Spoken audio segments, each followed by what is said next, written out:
This is a review of Telecom's budget handset, the R100 Mobile. It's a ZTE device, and if you're on Telecom, you'll probably know of ZTE. They do a lot of the data sticks that are on Telecom, and also produce a number of the phones.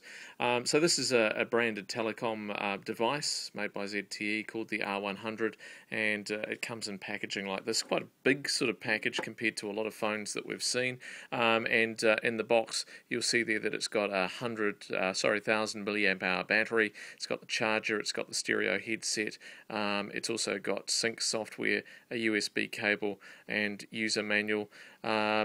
So it's pretty good in terms of what you get. The pricing on this one is around about the $100 mark. Sometimes it comes with SIM, sometimes without, and it can go as low as about $70 odd. So it really is a budget device. But what do you get for your $100, and how does it compare with a lot of other devices that are around? Well, it's certainly not a Nokia device. Nokia are known for providing budget devices that do a damn good job and people know how to use. This is a little bit more complex in the way that it works. Obviously got the key lock there. As you go into the device, the menu, well, you'll see that it's pretty basic and pretty budget, I've got to say, but it's functional, I've got to say that. One of the things that you'll notice in terms of the multimedia selection is it's got some of these great features like the camera and the media player and all the rest of it. That's fantastic, but you've got no way of adding additional storage. What's there in the device is all you've got, and it's not a lot, let me tell you that. If you go into some of the settings there, one of the things that I found it really difficult was to get it into silent mode here. I put it into silent at one particular point in time, and it didn't go silent at all. I actually had to turn the volume right down to make it go silent. So whether that's just that I'd adjusted some of the functionality inside of the profile, I'm not exactly sure. But you can do a factory reset if you do get a bit tongue-tied in there as well. It's got Bluetooth. Which is obviously great if you were wanting to attach it to a Bluetooth headset, or maybe your car radio's got Bluetooth. That's a good thing. It's got stopwatch, calendar, all the things that you really expect, but they are a bit budget on this phone, I've got to say.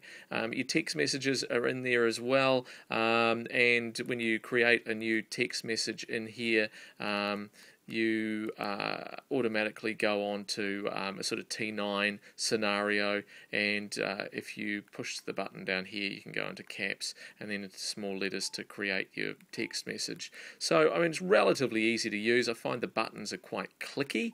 Some people like that. Some people like a definite click when they're clicking the buttons, and this phone certainly has that, but it does feel a bit plasticky and not very nice. When you go into some of the other features of the phone, T-World is obviously bringing you into the browser, and this is Telecom's sort of WAP page where you can get all the information. You can get information on your account. There's some news stories and items and bits and pieces.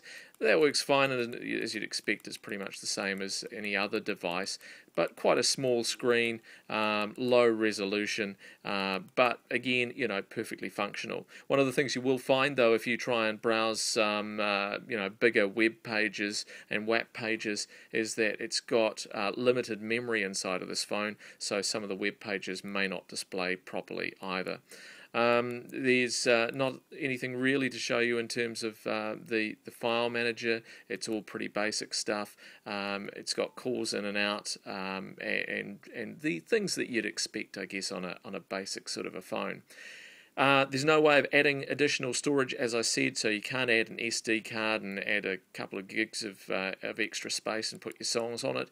You know, they've got the headset with it, but it's no use really. It's got no FM radio, and it's certainly only got room for just a few songs in there, so really that's a bit of a waste. So just looking around the phone and its styling, not the nicest phone that I've ever seen in the world, I've got to say, and some of the features on here are quite weird. It's got a sort of a slider to show us where the charger is, and the same on the back there as well. A lot of phones don't offer an external port for a an external aerial, but this one does. Don't know why, but that's available here. And again, another one of these horrible slider things. The camera that's on the back here, it's got one, but 0.3 of a megapixel camera, so it's only going to give you VGA resolution and not that nice. Got a speaker on the back as well, and as I say, not the greatest of quality in the world. So really, the R100, it is a budget phone. I think you can probably find better devices out there for around about the same price, but certainly on Telecom, it's probably one of your only options at the $99 price point. So that's it, the R100, a budget device on Telecom, and you also need to know that it's got no 2100 megahertz UTMS support. What does that mean? Well, it'll support the bulk of Telecom's network, but where they have some infill coverage, you won't get any coverage in those areas from the infill sites. You'll get it from the main 850 sites. That's not usually a problem, but if you're at things like concerts where they're adding additional infill, you may find that you get a little bit less coverage on your phone than what some others at the same event may get. So there you go, the budget R100 device on Telecom.